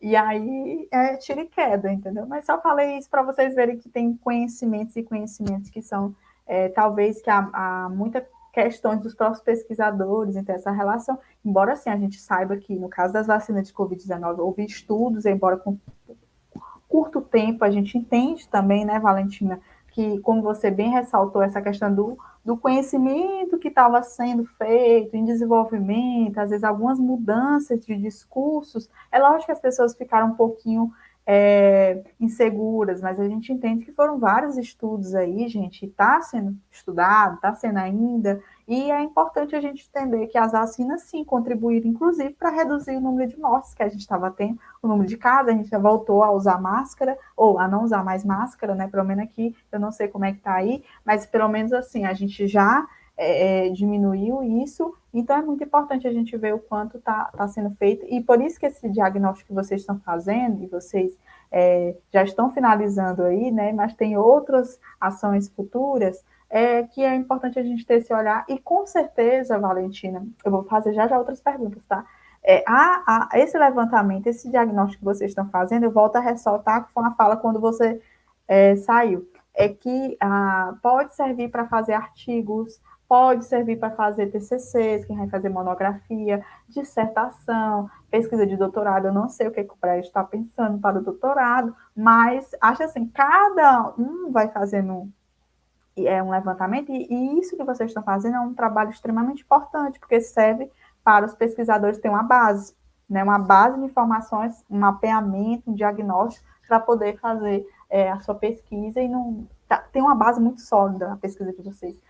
Inclusive, eu queria saber, assim, por quais canais e materiais vocês têm divulgado os trabalhos de vocês. Eu sei que vocês têm feito, inclusive, a gente vai falar sobre essa questão dos eventos de socialização já, mas eu queria saber, assim, como vocês têm chegado assim para fazer não só essa questão do levantamento do diagnóstico, né, sobre essa questão dos rumores, mas como vocês tentam aproximar a comunidade em conhecer mais o projeto de vocês? Várias coisas para comentar aqui, Marta. A primeira coisa que eu quero comentar é sobre o que você estava falando sobre isso ser um ponto de partida para artigos e outros trabalhos.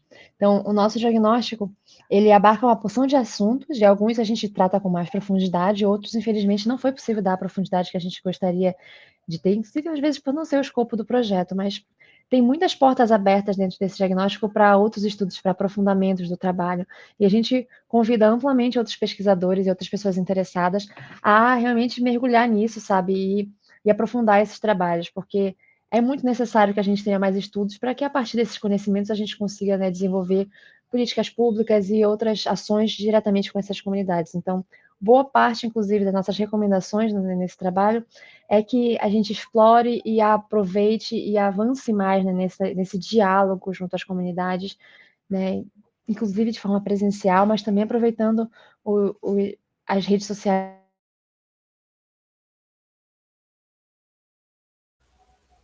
Que a Valentina teve um problema de conexão novamente, mas isso é normal, a gente está falando com ela de Santarém, no Pará, e a gente sabe que pode ter um problema de conexão, é normal, faz parte aqui também, de vez em quando, aqui no Piauí, no Nordeste, também quando está chovendo muito, quando está chovendo muito, acaba tendo esses problemas de conexão de energia, então a gente vai aguardar um pouquinho ela, mas ela tem destacado muito essa questão de como é enraizado na confiança, tem tido esse contato com as comunidades, mas também a gente viu ela destacou 6 tópicos dos principais rumores que fizeram esses levantamentos, né, desses rumores, já que faz parte desses diagnósticos de informações que eles têm, que eles estão finalizando, que praticamente já tem esses levantamentos, né, sobre o que tem circulado nesses 3 estados, né, a gente está falando aqui de Amapá, Pará e Roraima. Então, para quem não conhece, essa questão do que aconteceu durante, ou quem não tem, ou tem curiosidade de conhecer como os rumores, de certa maneira, quais foram os principais rumores que circularam, vocês podem conhecer um pouquinho mais sobre o projeto enraizado na confiança da Internews, e observar o que de fato tem impactado aqui no país, mas destacando aqui a região norte, que eu falo mais uma vez, que é uma região que tem essa questão dos próprios desertos de notícia. A gente sabe que essa falta de cobertura, inclusive não só a nacional em relação à região norte, mas muitas vezes essa falta de cobertura jornalística local influencia também essa questão de circulação dos rumores.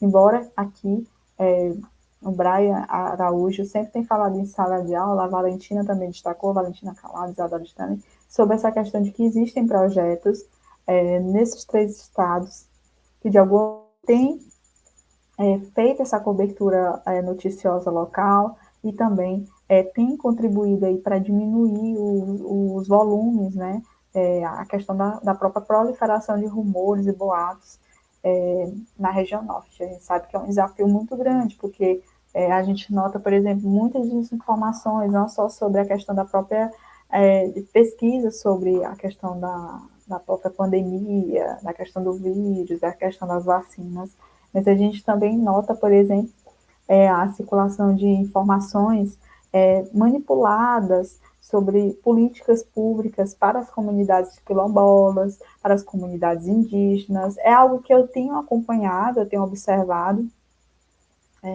Inclusive, é importante destacar, falando aqui uma fala que o Brian sempre fala em sala de aula, né? Brian Araújo, que é um grande amigo. Eu vi uma matéria do El País recentemente que destaca, por exemplo, as pesquisadoras indígenas, né? E por que eu estou falando isso? Porque muitas vezes essa falta de conhecimento sobre o que tem sido feito em determinadas comunidades, em determinadas regiões do país, né? Porque muitas vezes centraliza muito na região sudeste, a gente conhecer os pesquisadores também de outras áreas, a gente vê o trabalho que eles têm feito de conhecimento local, mas também do impacto que as pesquisas deles trazem, né, nesse olhar mais humano de suas pesquisas, que é um desafio muito grande para todos nós pesquisadores de entender essas realidades e poder, de certa forma, até mesmo ter esse estabelecimento de confiança não só do pesquisador com a comunidade, com o público, mas também com a própria,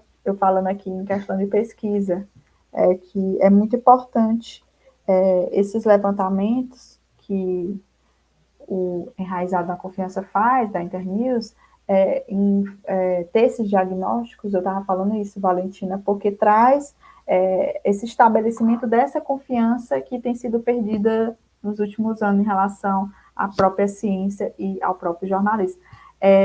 Aí, para a gente não ficar muito assim, eu estava até te perguntando quais eram assim, os principais canais, né, ou os materiais que vocês têm feito para divulgar, ou então ter essa aproximação maior com as comunidades que vocês têm trabalhado.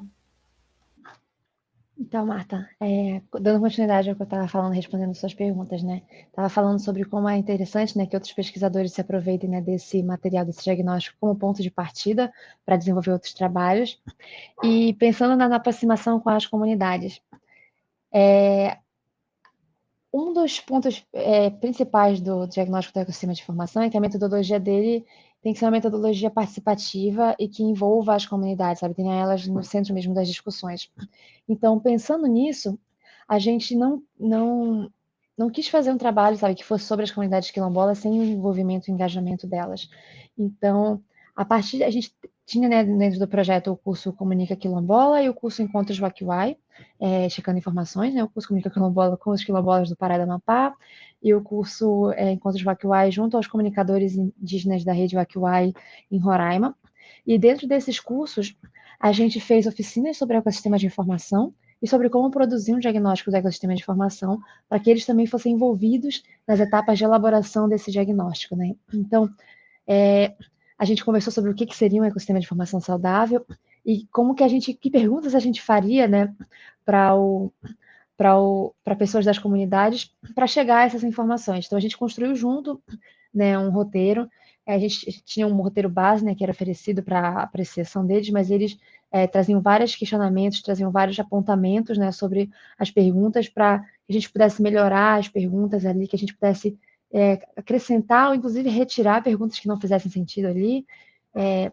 Então, nós trabalhamos juntos nesse roteiro. Eles ajudaram a gente também eles direcionaram a gente para quem seriam os principais interlocutores, né, dessas perguntas. A gente privilegiou no trabalho do diagnóstico uma abordagem qualitativa de pesquisa, né? Então, nós evitamos fazer questionários que fossem perguntas fechadas, né, ou que fossem somente online. A gente quis fazer mesmo entrevistas de profundidade, no qual as pessoas pudessem falar livremente e responder mais à vontade as perguntas.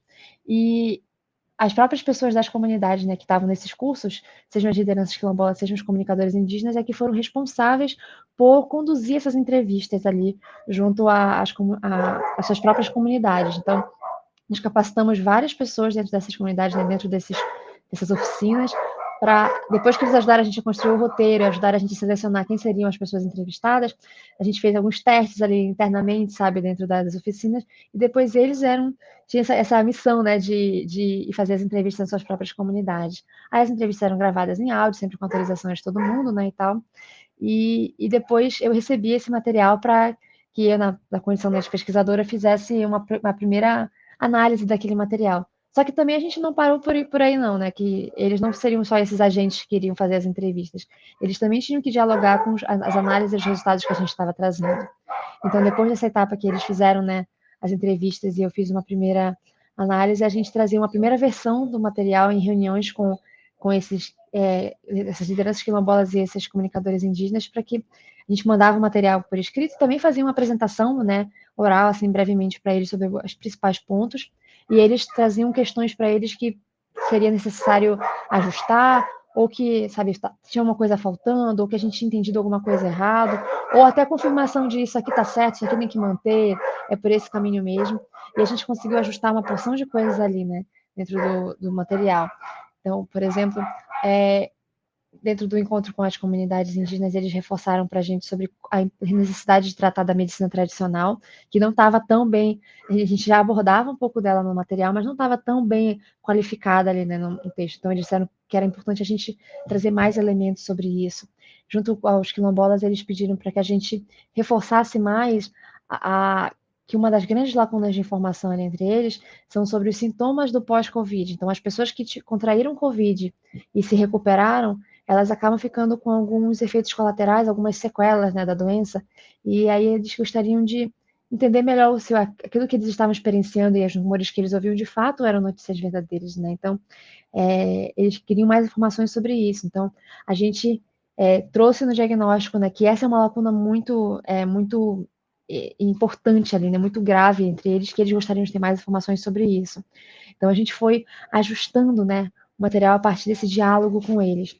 E junto às comunidades indígenas em Roraima, a gente acabou fazendo um trabalho mais presencial, mesmo por conta das condições, né, de acesso à energia e de equipamentos que eles tinham ali. Então, as oficinas foram feitas oficinas presenciais, a gente fez alguns grupos focais também, e foram grupos focais presenciais, mas a gente acabou mantendo boa parte do diálogo com eles via online mesmo. E junto às comunidades quilombolas, a gente fez as oficinas de forma online, mas a gente fez grupos focais presenciais, né? Então a gente fez um misto, né, desses canais, dessas possibilidades.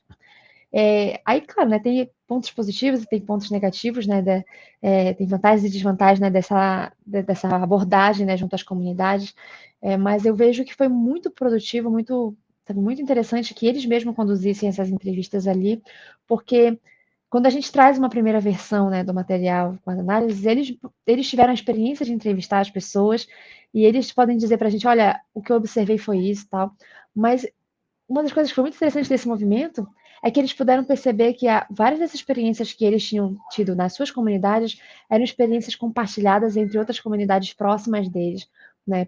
Comunidades assim, em Barcarena as comunidades têm muita proximidade, então eles conheciam bem a realidade, mas as comunidades do Amapá não têm tanta proximidade com as comunidades quilombolas de Barcarena, e então foi um espaço, inclusive, para eles perceberem, né, como eles estavam tendo experiências similares, e em alguns casos para ver também algumas diferenças pelas quais eles passarem, como cada contexto, as pessoas lidaram de formas diferentes, né? Então, foi um espaço de troca também para eles.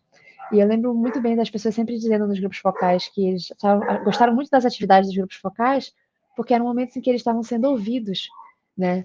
E eles disseram, nossa, não veio ninguém aqui para ouvir a gente sobre como foi a pandemia para a gente, sabe? Então, muito bom a gente conseguir falar, né? E tudo. E uma das coisas que a gente fez questão de trazer na publicação foram as falas mesmo das pessoas. Então, a gente produz análise e tal, traz alguns textos mais analíticos e descritivos, mas a gente traz as falas e os relatos das pessoas, porque não tem como parafrasear melhor eles, né? Então, as coisas que eles estão trazendo, as experiências que eles viveram ali, é muito importante ter as falas deles registradas nessa publicação.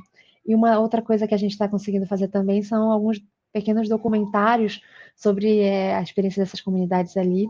E aí a gente já tem um documentário pronto com as comunidades quilombolas do Amapá, que ele tem mais ou menos uma meia hora, e ele está disponível no YouTube.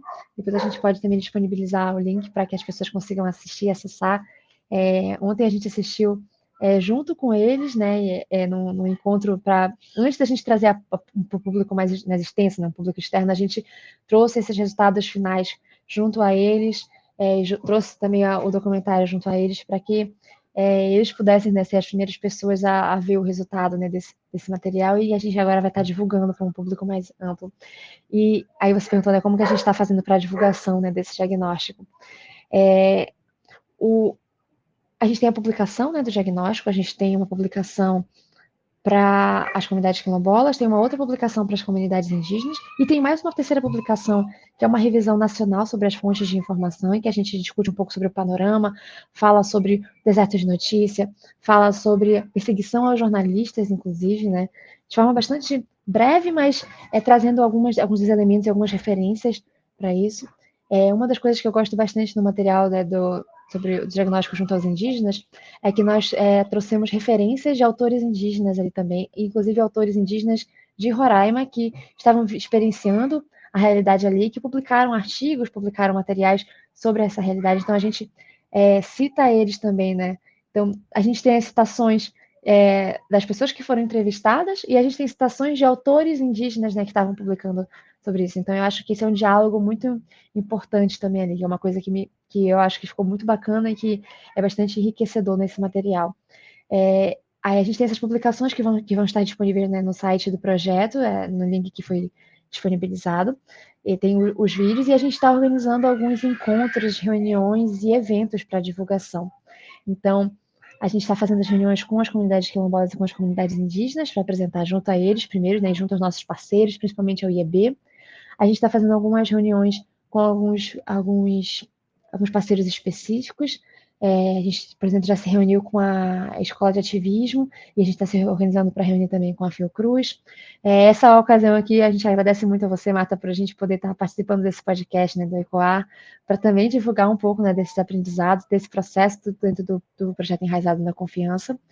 E a gente vai ter algumas reuniões também com atores da mídia que fizeram parte da nossa rede e atores humanitários, organizações humanitárias e da sociedade civil que fizeram parte da nossa rede, né, do projeto Enraizado na Confiança. Então a gente vai fazer reuniões específicas com essas entidades, essas organizações, esses atores que estiveram dialogando com a gente ao longo de todo 2022. E na terça-feira, dia 21, a gente vai ter um evento aberto ao público, um evento mais amplo, no qual a gente vai ter uma apresentação dos principais aprendizados, né, que eu vou fazer ali, e a gente vai ter também alguns convidados, como representantes do IEB, que atuaram na Frente Quilombola Indígena, e algumas lideranças indígenas e quilombolas também, que vão falar ali para a gente sobre como foi a experiência deles junto ao diagnóstico e junto ao projeto de forma geral. Então, está todo mundo convidado a participar, né, desse nosso evento, né, desse nosso encontro na terça-feira, dia 21. Eu acho que ele vai ser pela tarde, né, se eu não me engano, acho que a partir das 3 horas da tarde, e a gente está divulgando um formulário de inscrição para as pessoas receberem o link e participarem, né?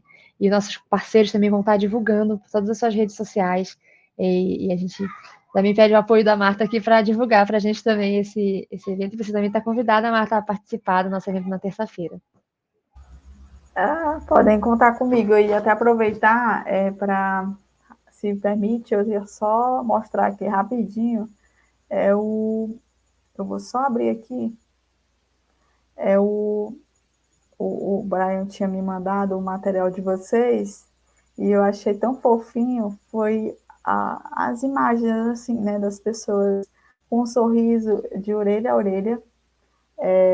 A gente nota, apesar de ter poucas fotos, mas a gente vê, também tem uma foto ao final da equipe, né, para as pessoas verem como, de certa forma, eu até vou mostrar aqui rapidamente mesmo, a gente observa que a alegria, né, porque está em PDF, aí tá assim, nesse formato, né, mas a gente já nota que o quanto em um ano, né, o impacto aqui, como você já tinha falado, é muito importante. Tem a foto ao final da equipe, né?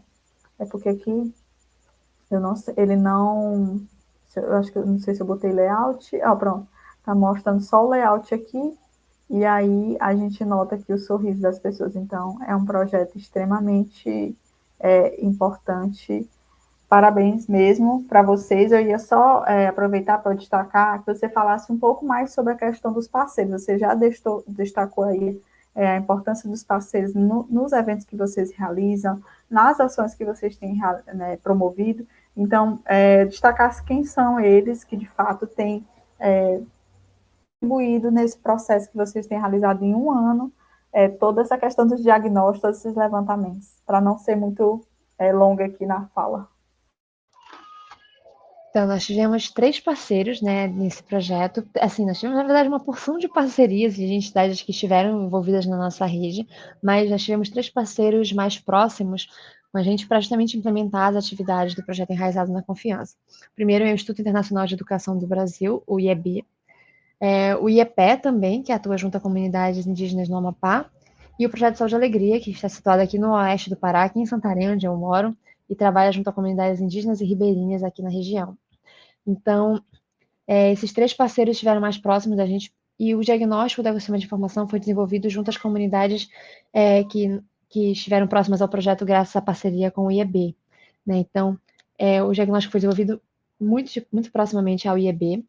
A seleção das comunidades, inclusive, né, que foram envolvidas no projeto e dentro do diagnóstico, elas vieram graças à interlocução que o IEB já tinha com essas comunidades. Né? Então, foram 10 comunidades quilombolas, distribuídas entre o Pará e o Amapá, e 10 comunidades indígenas, principalmente no leste de Roraima, né, de várias etnorregiões, de várias etnias diferentes. E essas comunidades foram incorporadas no projeto graças a essa interlocução do IEB. E o IEB esteve presente com a gente desde as primeiras reuniões para organizar as atividades, até a implementação mesmo, né, das oficinas dentro dos cursos que a gente, né, destacou, o curso Comunica Quilombola e o curso Encontros Vaquiuais, checando informações. E o IEB esteve com a gente em alguns eventos também que a gente organizou e esteve muito próximo na elaboração do diagnóstico do ecossistema de informação. Então, agradeço muito, principalmente nas pessoas do Daltro e do Ney, né, que estiveram à frente disso, porque eles facilitaram essa ponte, né, para que a gente conseguisse se aproximar das comunidades e estabelecer diálogos com eles, estabelecer a construção, né, desse diagnóstico. E eles também contribuíram para a versão final desse material, né? Fizeram ajudar a gente na revisão do material também, porque eles já são parceiros de longa data com essas comunidades e graças a eles acho que a gente conseguiu fazer um trabalho muito bom e se aproximar mais. Acho que agora a Internews e Risado na Confiança tem já um espaço junto a essas comunidades, né? E é graças a essa interlocução com o IEB também que isso foi possível. Então, de forma geral, foram esses nossos parceiros. Junto ao IEPE, a gente não desenvolveu o diagnóstico do ecossistema de informação, mas foram desenvolvidas oficinas e outras atividades ali junto às comunidades indígenas. E agora, né, ainda está acontecendo as atividades junto ao Projeto Saúde e Alegria aqui no oeste do Pará. Vão ser desenvolvidos alguns grupos focais e algumas oficinas também junto às comunidades aqui na região. Fora esses parceiros mais próximos, tiveram várias outras entidades e organizações que participaram das nossas redes. A gente tem, né, uma rede que ela se materializa através de um grupo no WhatsApp e através de redes de e-mail também, né? Tem um grupo voltado a entidades da mídia, outro voltado a entidades de organizações humanitárias e também de comunidades. Mas, embora ele se materialize nesse grupo de WhatsApp, essa rede, né, ela ela não se limita a isso, né? Então, a gente participa de reuniões e de encontros, tanto organizados pelos nossos parceiros, quanto eles participam dos nossos, e a gente faz essa troca mesmo de aprendizados e de experiências, né, que o projeto proporcionou e que os projetos dessas outras entidades também proporcionaram. Então, de forma geral, assim, e um pouco resumida, é um pouco essa relação que a gente teve com nossos parceiros e os parceiros mais próximos e outros que estão envolvidos na rede, né, do Enraizado na Confiança. Excelente, Valente. Eu estava até vendo aqui o material que o Brian Araújo passou, que é o mentor de mídia do projeto, que na segunda-feira, né, vai ter a reunião, né, que é a apresentação e debate justamente do diagnóstico do ecossistema de informação do Enraizado da Confiança da Internews, que aqui ele até destacou que foi um material desenvolvido em conjunto com o Instituto Internacional de Educação do Brasil, comunidades indígenas e quilombolas dos estados do Amapá, Pará e Roraima, localizados na Amazônia brasileira. Eu até me inscrevi, para vocês verem como o Brian pode até dizer que não, a Marta não está falando a verdade. Ele sabe que eu praticamente acompanho quase tudo que vocês estão promovendo, então agradeço muito a participação sua e da Isadora. Agradecer aqui também ao mentor de mídia, o pesquisador Brian Araújo, mas eu queria aproveitar antes de finalizar, que você, a Isadora também falou, mas só para a gente destacar, ressaltar, por quais canais que as pessoas podem seguir e acompanhar melhor o trabalho de vocês. Você falou dos mini documentários, né, que de alguma forma eu sou apaixonada, então, que é onde a gente pode assistir, onde a gente pode acompanhar, para que as pessoas possam, de alguma forma, estar ali acompanhando melhor o trabalho de vocês. Pode ser? Claro, Marta, então. Mais uma vez agradecer aqui a oportunidade, né, da gente estar dialogando aqui. Eu tive um grande privilégio de trabalhar dentro dessa equipe do Enraizado na Confiança, né, enquanto pesquisadora, junto ao Brian e tudo. Eu não sei se eu falei no início, né, eu sou antropóloga, então para mim é uma oportunidade muito grande estar trabalhando diretamente com essas comunidades indígenas e quilombolas aqui na Amazônia, que é de onde eu nasci, é onde eu me formei, inclusive, né, me formei aqui na Universidade Federal do Oeste do Pará, a UFOPA. Então, estar dialogando com comunidades aqui da região da Amazônia de diferentes estados é um privilégio muito grande e estar contribuindo também para esse diagnóstico, né, para a produção desses materiais é uma satisfação para mim. Então, eu agradeço a todo mundo, né, que possa participar, estar envolvido, agradeço a você pelo espaço aqui e convido todo mundo a conhecer os nossos materiais no site, né, do Enraizado na Confiança, que é o rootedandtrust.org, ROTEDINTRUST.org. Né? Ali a gente tem a página do Brasil, né? Quando você entra, eu acho que a página fica em inglês, mas dá para colocar para ver a página toda em português. E tem a página do Brasil, onde estão nossas publicações. E tem um canal no YouTube também. Tem o canal da Internews. E eu não sei se o Brian pode me ajudar, não sei se tem o canal especificamente do Enraizado na Confiança, mas a gente manda o link também, que é um canal onde está sendo disponibilizado os documentários que foram produzidos. A gente tem algumas redes sociais da Internews, mas não especificamente, né, do projeto Enraizado na Confiança, então eu realmente convido as pessoas a verem o nosso site ali e conhecerem mais do nosso trabalho. As pessoas conhecem, né? As pessoas podem acessar melhor e conhecer, não é isso? Eu até coloquei aqui, .internews.org. Tá correto? Tá certo, é isso mesmo. Então, o Enraizado na Confiança é um dos vários projetos, né, que a Internews desenvolve, e como a Isadora falou, a gente está galgando espaços para ter uma terceira edição, né, do Enraizado na Confiança. O Enraizado na Confiança acontece em vários países no mundo, né, e aqui no Brasil, o Brasil foi incorporado, né, nesse projeto na segunda edição, então é a primeira vez que a gente está com esse projeto aqui, e por mais que a pandemia esteja, né, arrefecendo, a gente esteja saindo um país desse momento mais crítico, ainda tem várias questões relacionadas à pandemia e a outras demandas de saúde e outras temáticas que envolvem as populações indígenas e quilombolas na Amazônia brasileira, que são muito relevantes que a gente trabalha, né? Então, se tudo der certo, a gente vai estar, né, com próximas edições do projeto tratando desses outros assuntos, dessas outras temáticas, mas a gente fica muito feliz de ter deixado esse legado, né, de ter deixado essas produções, esses materiais, essas publicações, e de ter, de alguma forma, gerado algum impacto, né, na realidade dessas comunidades. Então, eu espero que as pessoas consigam aproveitar o resultado da publicação do diagnóstico para desenvolver outras pesquisas, que consigam, né, aproveitar, né, dos mini documentários para conhecer mais a realidade dessas comunidades, para que a gente continue, né, se aproximando, se engajando e enraizando na confiança junto a essas comunidades. Então, muito obrigada, Marta. Eu quero agradecer mais uma vez Valentina Calado, que não tem nada de calada, é só o sobrenome mesmo. Falou e falou com propriedade.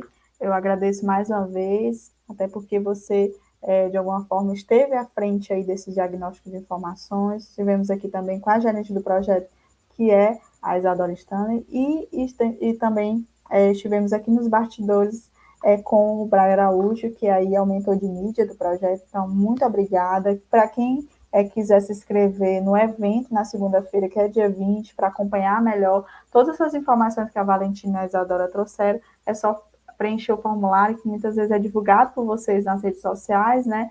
Eu vou também estar divulgando mais para o pessoal que acompanha a COA nas nossas redes. E mais uma vez, muito obrigada, Valentina. Muito obrigada mesmo. Parabéns pelo projeto que vocês têm. Que bom que já vai ter outros passos futuros aí. Eu espero e torço muito por vocês. Mais uma vez, muito obrigada.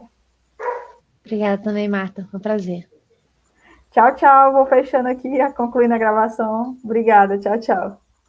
Obrigada. Tchau, tchau. Um prazer, Marta. A gente fica em contato. Passa.